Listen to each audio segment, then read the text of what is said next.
A very good morning to all of you.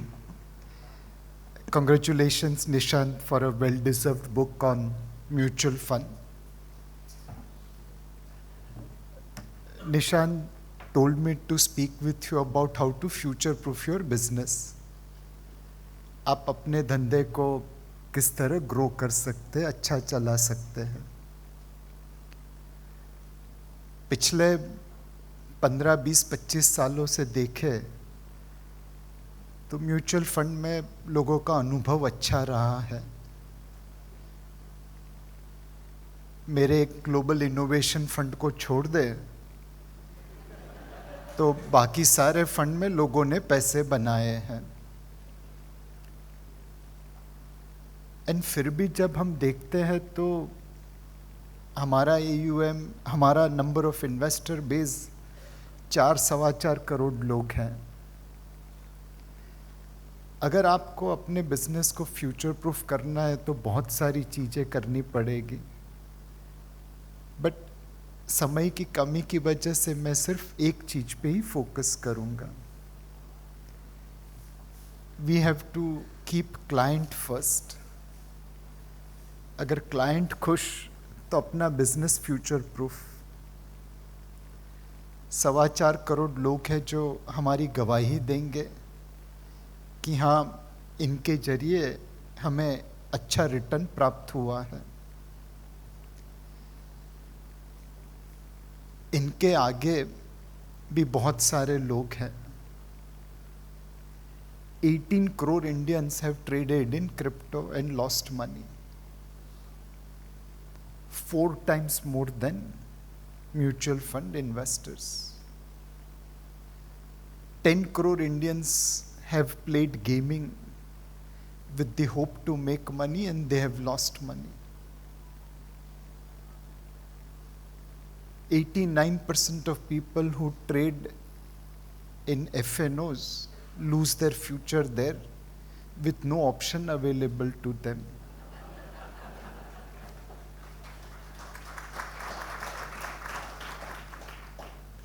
Two crore Indians have lost money in Ponzi scheme.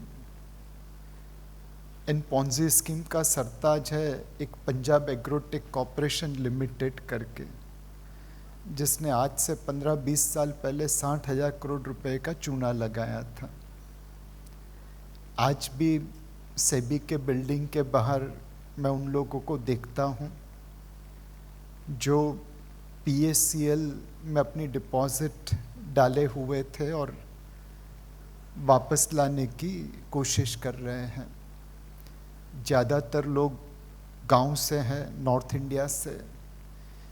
ज़्यादातर लोग गरीब हैं, लालची बन गए, और ज़्यादातर लोग अनपढ़ हैं. पूरे भारत में देखे तो जहाँ पे भी पैसे खोने की बात है, हम लोग लाइन लगा के खड़े रह जाते हैं. क्रिप्टो का स्पेलिंग पता नहीं था बट ट्रेडिंग करने घुस गए. FNO में लेवरेज क्या है पता नहीं है बट मेरे गांव में किसी ने पैसा बनाया तो मैं भी गाड़ी में बैठ गया. NFT का फुल फॉर्म क्या था वो पता नहीं था, फिर भी उसमें ट्रेड कर लिया. पॉन्जी स्कीम में किसी ने बोला 2% रिटर्न देंगे, हम भी चढ़ गए.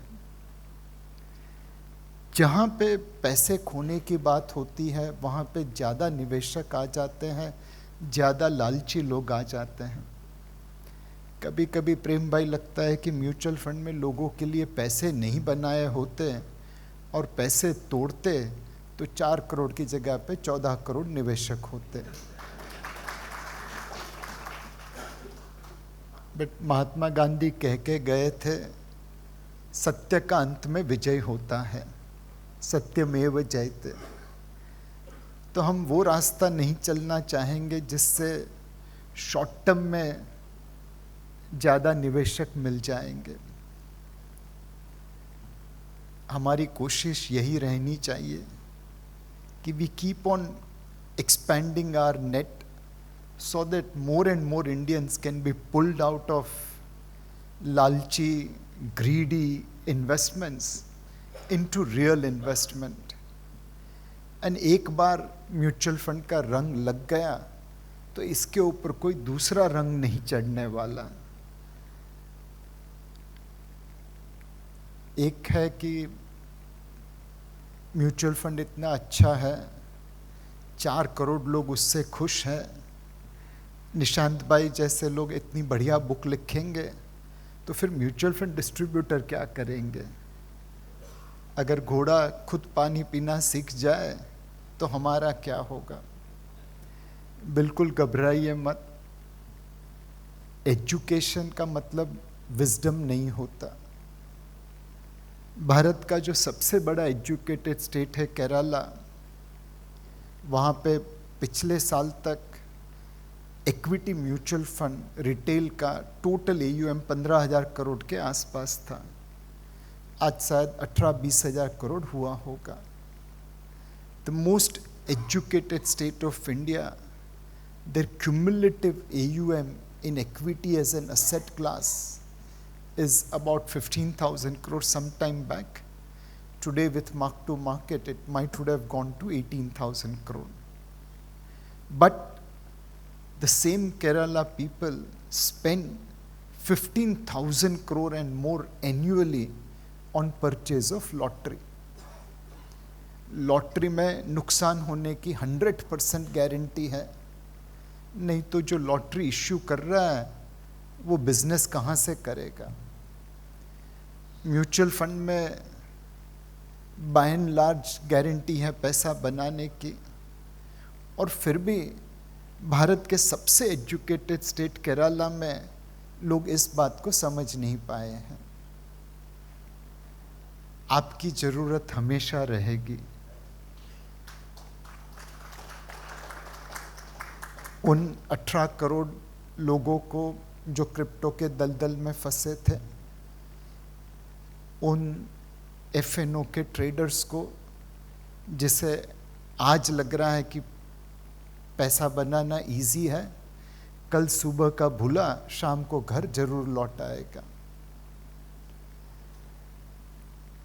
The most important thing for us is to keep client first and keep on engaging them so that they all walk on the path of financial freedom, financial security.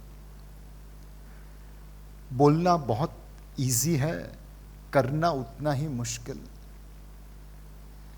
जब महाभारत में युद्ध की शुरुआत हो रही थी, कृष्ण भगवान दुर्योधन के खेमे में जाते हैं उसे मनाने के लिए, समझाने के लिए कि आप जंग मत करिए, पांडव से सुलह कर लीजिए, आपके ही भाई है, सिर्फ 5 गांव दे दो और मैं उन्हें जंग जाने से रोक लूंगा।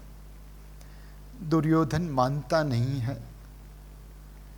एंड जब भगवान कृष्ण आर्ग्यूमेंट करते करते, समझाते समझाते थकते नहीं, तो दुर्योधन उन्हें कहता है, जानामि धर्मम नच में प्रवृत्ति, जानामि अधर्मम नच में निवृत्ति। Oh great Krishna, please don't tell me what is right. I know what is the path of dharma but I can follow it, and don't teach me what is wrong. I exactly know I am doing injustice to my brothers but I can't stay away from it. वो द्वापर युग था, तब भी दुर्योधन था। ये तो कलयुग है, यहाँ पे तो दुर्योधन स्क्वायर ही होगा। इसीलिए cryptos, NFTs, FNO trading, Ponzi schemes, ये सब में लोग चले जाते हैं। और जब तक दुर्योधन रहेगा तब तक कृष्ण की जरूरत रहेगी। कलयुग है तो भगवान कृष्ण कहाँ आएंगे? हमें ही उनका काम करना पड़ेगा। Thank you.